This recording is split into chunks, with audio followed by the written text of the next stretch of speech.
Our top story, the new financial year may have just begun, but the government gets cracking on divestment, adds 10 more companies to the sell-off list, eyes 34,000 crore rupees from the stake sale in those companies. That's an exclusive. Inflation is well and truly on the glide path, slows to a 3-month low of 5.17% in March, well below street expectations. Meanwhile, the government sources say that they expect only one 25 basis points rate cut from RBI this calendar year. Prime Minister Narendra Modi meets German Chancellor Angela Merkel and woos investors, promises a stable tax regime and says India is now a changed country. Corporate India upbeat about investments to India. The defence sector is buzzing with activity after Modi government's pledge to boost domestic manufacturing. We turn the spotlight on Samtel Avionics, a lesser-known company but one that manufactures components for Sukhoi jets. If you are going to implement consent laws and the SIA, there will be no irrigation in the country. Now there will be no rural infrastructure. We cannot acquire any land for defense and security purposes. The man who leads the government's charge against UPA's Land Act says the centre will not budge on changes to the Act. Centre will also challenge the Green Tribunal order against old diesel vehicles plying in Delhi. And Nitin Gadkari is also upbeat on the reviving the road sector. Says he has moved cabinet note to revive 26 stalled road projects. Will seek levy on exit clause and reduction on penalty to 1%. Banks have no cause for worry. Roads, Ports and Waterways Ministry will add 2% to India's GDP by next year. As the debate over net neutrality rages on, CNBC TV 18 learns it's not just Bharti Airtel. Other telcos like Vodafone, Idea and Reliance Communications are also opposed to net neutrality. That's an exclusive.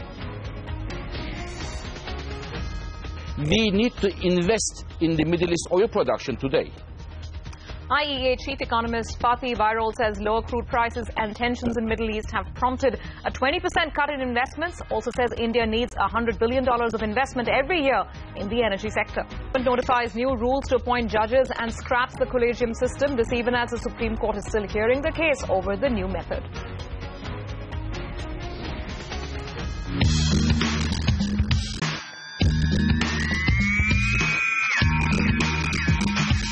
Net neutrality is very important for us.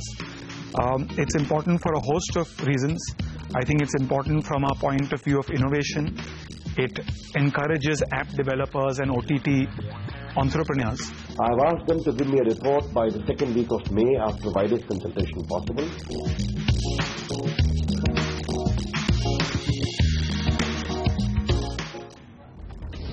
It's literally the people against telecom companies as telcos unite to oppose net neutrality. The overwhelming opinion on social media platforms is batting for free internet. Good evening and thanks for joining us here in India Business Hour. I'm Nantara Rai.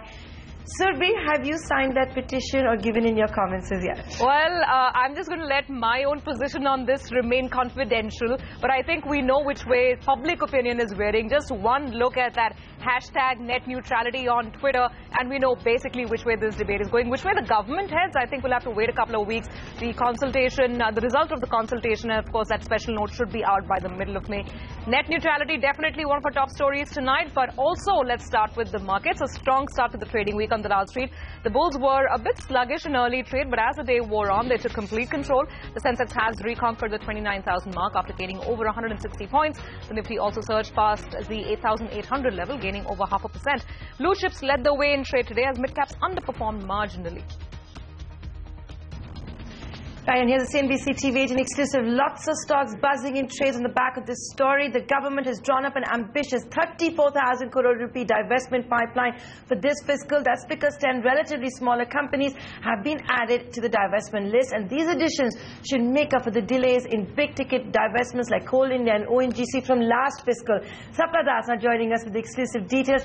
Sapna, a daunting task before this government. It set itself a target of almost 69,000 crore rupees in divestment. What's the game plan? Well, clearly here there are two aspects to that. One is the strategic sale on which the government is firming up its plans. That's one side of the picture. The main story here is, of course, the pure disinvestment target that we're talking about around 48,000 odd crores. Well, here we are aware about the fact that the government is building an aggressive pipeline. This is something that has been in the public domain for quite some time. A couple of new companies that they may look at actually to make their divestment plan for the current financial year successful. And some of those companies that we can talk about, maybe NBCC, BEL, HCL, MMTC, SGC, a whole lot of fertilizer stocks also, fertilizer companies also. You have RCF, you have NLC.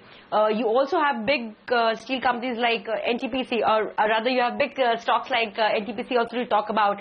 Around 5% is what they're planning to disinvest. So if you look at these candidates, they're some of the newer candidates that we are hearing about. It's not that they have not been there on the radar, but it's just that they are finding a mention in the government's action plan for the current financial year at least. And if not in this financial year, it's not necessary that all these stocks will be disinvestment in the current year itself. But yes, this is the game plan as of now. So if not now, then probably sometime later, probably even for the next financial year.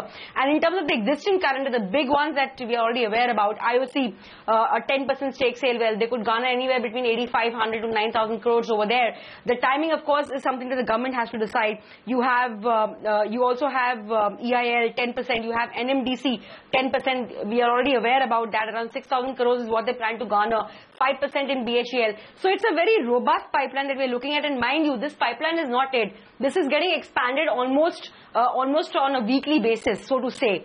So it really depends on the government's comfort level as to which stock they will disinvest next after REC, especially the kind of fantastic retail response that REC got. All right, Sapna, thanks so much for that. Well, we did speak with Divestment Secretary Aradhana Johri earlier today. She refrained from giving out names of companies or any kind of a near-term divestment target. However, she did point out that the government is moving faster over selling stake in PSUs. The stocks that we have on offer are all blue chips. They're all excellent deals for people to buy. And REC is no exception. Secondly, I would say that yes, we have a big target this year. And we've started early because we have to give it our best shot. We have a lot of companies lined up. We are going to fast-track our approvals process. And yes, wait for the market, because some of them, the market doesn't look so good today. Some of them, the market looks good today. Divestment Secretary, they're sounding confident that the divestment target should be met, that target of course being almost 69,000 crore rupees. Moving on, this is a pleasant surprise coming in from the macroeconomic front. It's the inflation number.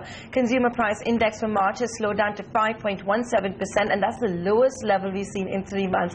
Lata Venkatesh now joining us to help us understand that CPI number a lot better. Lata, this is much better than expectations. Well, there was some limited expectation of a 5.1 number, but that was a minority. A large majority were expecting about 5.4, and our range was 5.08 to 5.6.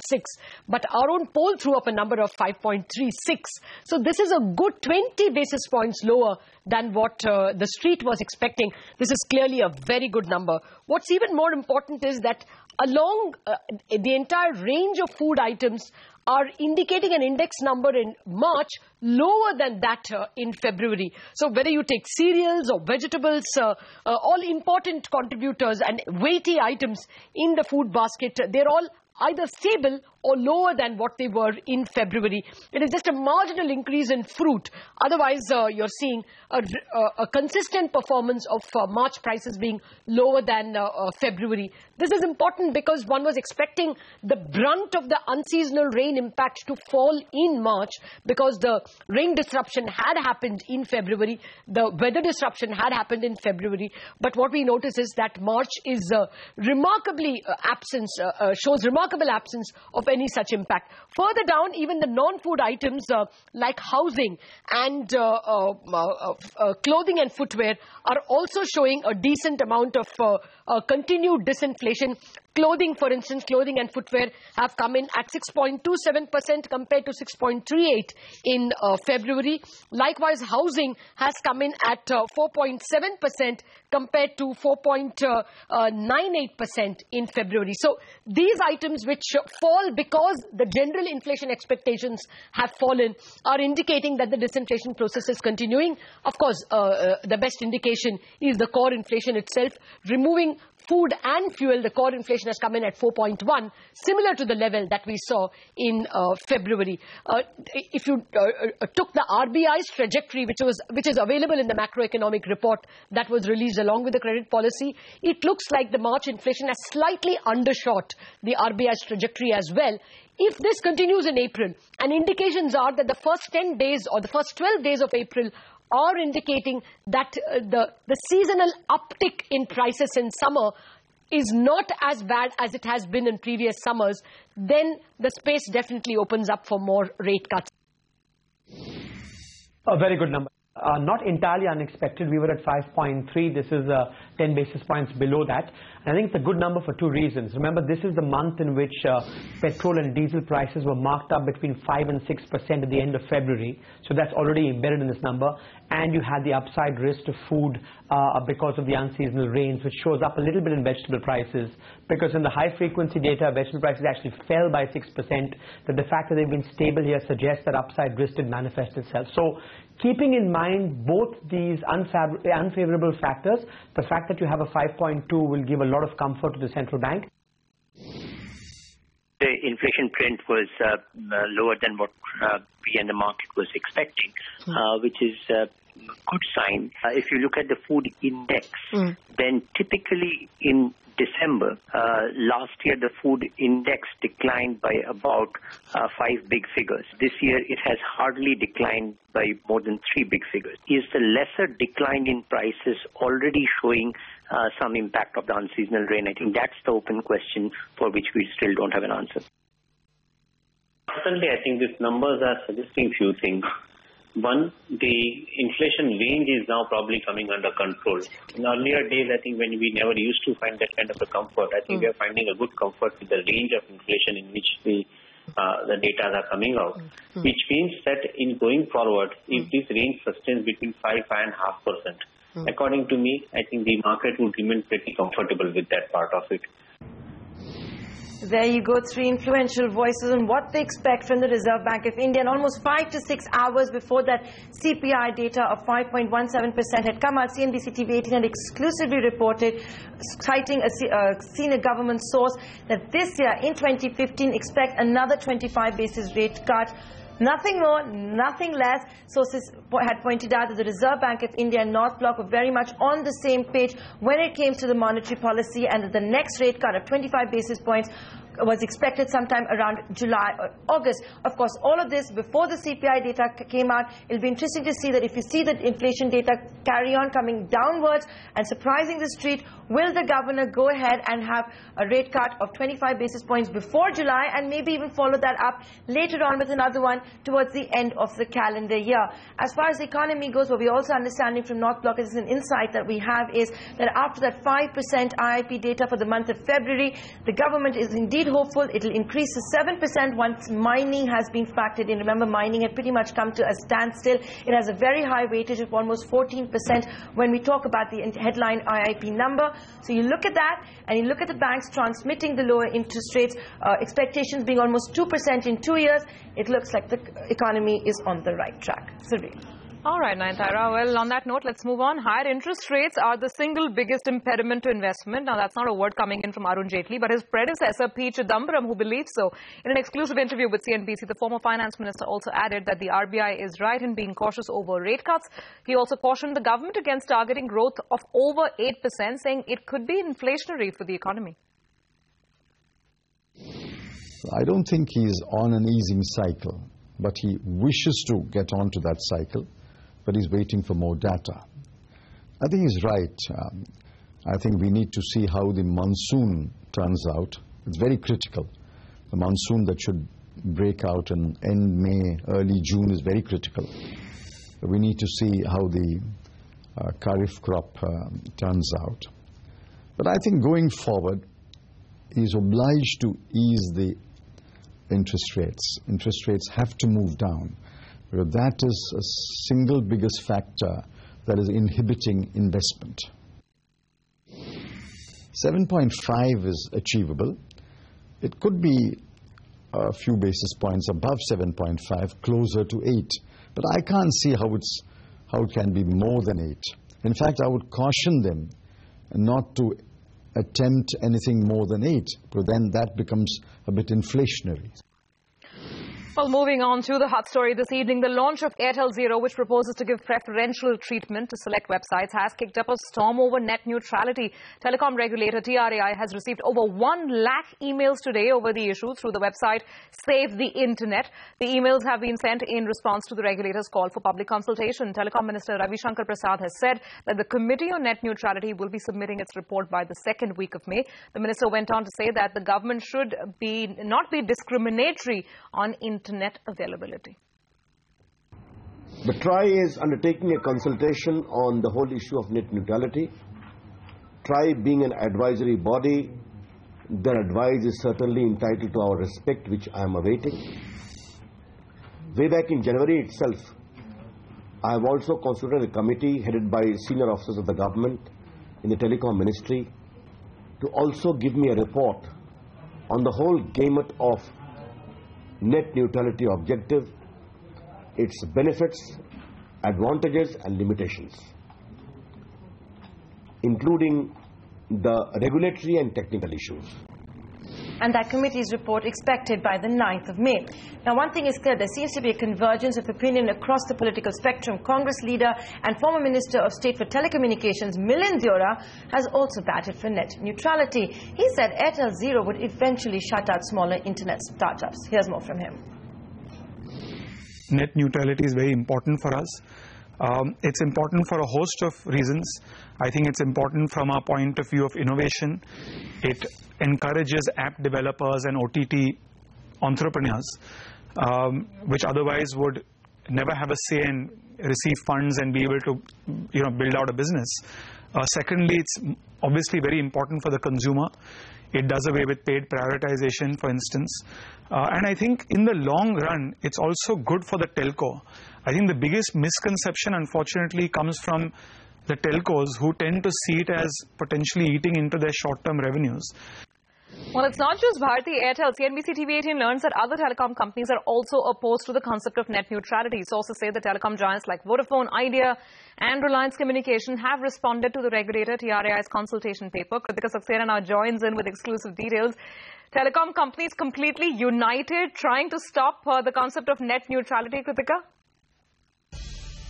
Well, one would have thought that after Bharti Airtel launched Airtel Zero, most players would have been against it. However, since TRAI has issued a consultation paper asking public opinion and telecom players to respond with their comments on net neutrality, most telecom players have gotten back indicating that they are against and opposed to the concept of net neutrality and indicating that they are opposed to any kind of licensing regime being introduced by the telecom regulator. Now, my sources say that individual players, including Reliance Communication, Tata Teleservices, Idea as well as Vodafone have responded saying that they are opposed to net neutrality. Bharti Airtel is yet to get back with their formal comment to TRAI. They, I understand from my sources, have a deadline of around April 29th to get back with their comments, and by the second week of May there will be a formal report submitted by the committee on net neutrality. Now, what I understand though is that telecom players have gotten back to TRAI saying that TRAI needs to consider creating a level playing field when it comes to OTT service providers like WhatsApp, Viber, Skype, etc. Since they have been eating into the revenues of telecom service providers or TSPs, what they say is that the hit is not just on revenues and balance sheet, it's also on the network capacity, which has been a big negative for TSPs over the last 6 to 7 months. They are asking for a level playing field, but without the introduction of net neutrality. So the industry is fairly united when it comes to opposition of net neutrality being introduced as a regulatory concept. However, they are asking for a level playing field regardless. No surprises there. All telcos seem to be against net neutrality. Thanks a lot, Kritika, for joining us with all of those exclusive details. It's going to be interesting to see how this one concludes, given there's such a huge outcry from the public. And now the big exclusive interview of tonight. The man who leads the government's charge against the UPA's Land Act says the centre will not budge on the changes that are being proposed. Union Minister Nitin Gadkari spoke exclusively to Shireen Bhan. Gadkari said the centre would also challenge the National Green Tribunal's order against old diesel and petrol vehicles plying in the national capital. He's also spoken about his ambitious plans to spruce up road projects that are stalled. Here's an excerpt of that exclusive conversation. Our government is very much clear if you are going to implement consent laws and the SIA, there will be no irrigation in the country. Now there will be no rural infrastructure. We cannot acquire any land for defense and security purposes. We cannot acquire any land for the rural in the area for low cost housing for the poor people, landless and homeless people, and this is against the country. So, will you attempt to bring the bill to the Rajya Sabha in the next session of Parliament, sir? Sir, actually it's a procedure. We have to go to Rajya Sabha. We will try to convince them. Now the Biju Janata Dal is supporting us. So they are supporting. I feel that. Have you managed to convince your own allies, the Shiv Sena? The problem is that all people, when talking individually, they are always talking against this act.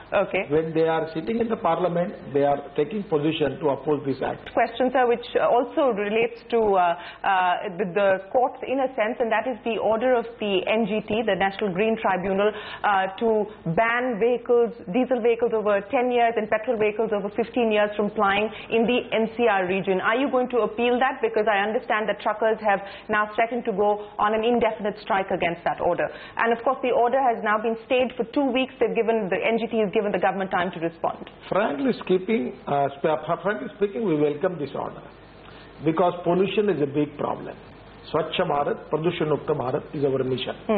But now the problem is already my department encouraging ethanol, biodiesel, biogas, electric, which give permission to e-rickshaw. We are making 100% this fuel. And when we go for hydrogen, we are going to go hybrid models to reduce the pollution. But within 2 weeks, it will not possible. Lot of people have taken a loan from the banks. It will take some time, at least 6 months, to make an exact correct policy for that. And to implementation of it, we need some years, 2-3 years for that. I'll ask you about the road sector, sir. And the combined exposure of banks to the road sector stands at about 1.67 lakh crore rupees as of the month of February.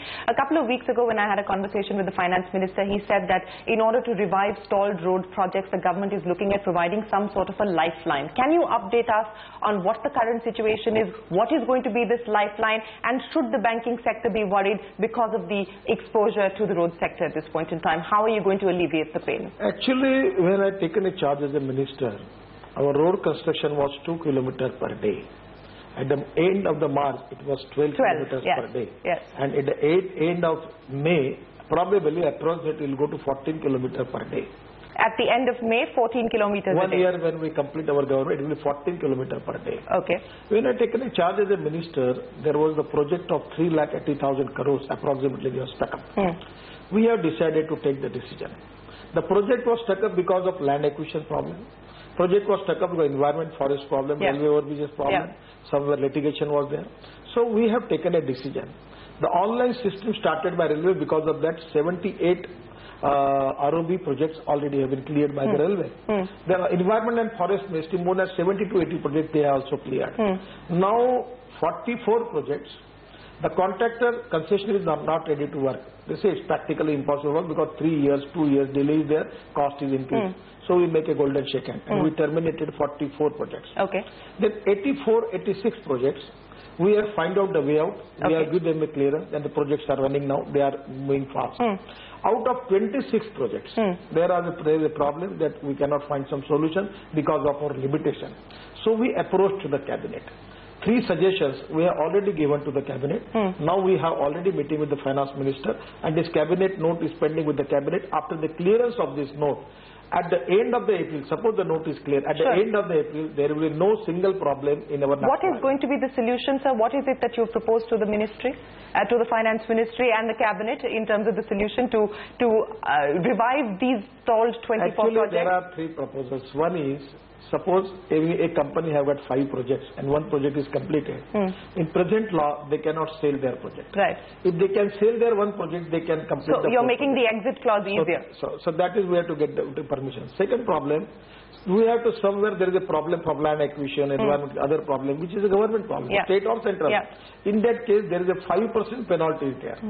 So we are requesting we make 1% penalty and we will close the project. So that is the second thing.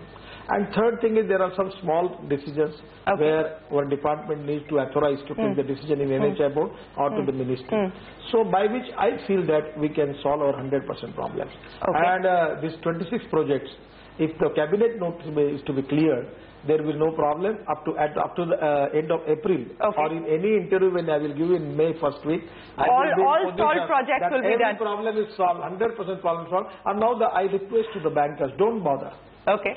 We have. So you're telling the bankers not to bother? No, don't bother. Everything will be all right. Now we introduce the new system, that is the hybrid project. Yeah. Where 40% of the cost of the project is given by the government. 60% from the concessionaries, out of which 30% from the concessionaries and other 70% from the bank. And there is clearances, environment forest clearances, land acquisition will be responsible to the government. At the same time, it will be on NET. Okay. And interest cost plus 2 to 3% profit will give them. So it can be a easy model for them. And now we have already going for tender for new 14 projects on hybrid model, and the people are giving good response to it. 14 projects under the hybrid model. What does that mean in terms of targets, sir? Because the last conversation that we had with you said 15,000 kilometers of roads in 2 fiscal, which means by March 2016. You're standing by that target, or you're going to exceed that target? Not 15. I want to rectify you. Okay. I have a target within 2 years. Within 2 years, exactly. Yes. The May 1 year is completed. In the next May, we will give you. This is my target. I don't know whether I will succeed or not, but it's my plan that it will be 30 kilometers per day. So that is the target. I am confident that I will complete that. Seem to suggest that you're not giving Mr. Fadnavis clearances and approvals to go ahead with that project. He wants to start that project in December. Truth to those reports, or is this an exaggeration? It's very unfortunate the way in which the media is doing. It's not good. Actually, the fact is that I have an opinion that we should have an underground tunnel by which we can make. Is it feasible, sir? When I am talking 100% feasible, my track record is whatever I say, I always complete that one. So you're... But there is a study report, we are going to appoint a consultant. I will tell you, I will clear the matter. And Devendra ji has got the vision that he can make a coastal road. And he want to make that Nava Sheva to Shivri project. That is originally when I was the minister. I planned that project. Now already I have a discussion with the chief minister. I say whatever the Maharashtra government and you, whatever decision you will take, I will support you. But the Maharashtra government has apparently been writing to you. They've written to you 3 times over, asking for clearances to use the JNPT land as well as the Mumbai Port Trust land, and clearances are not coming from your ministry. You understand one thing. As far as this Nava Sheva to Shivri, they don't need BPT land. It is a wrong information given to the media. First of all, in JNPT, if somewhere they need the land, we are ready for that. We have no problem. Whatever the decision taken by the Maharashtra government, the chief minister, we will support it. Look at strategic divestment as far as the ports are concerned. We will think about it in Cochin Shipyard. It's a really good company of my department. It's doing good job. We are increasing some equity. Government has taken decision to sell some equity. It's going on. Now we need a professional approach, development-oriented approach, at the same time approach with good technology, e-governance, and inviting the foreign investment with low-cost interest. That is the need of the country. And my department, ports and inland waterways and roads, I have decided that next May, I will contribute 2% GDP in the growth of this country. That's Nitin Gadkari there on the government stance as far as amendments to the Land Act goes, as well as his plans to turn around the road sector. With that, we have to wrap up this edition of India Business Hour. Thanks for watching. Good evening.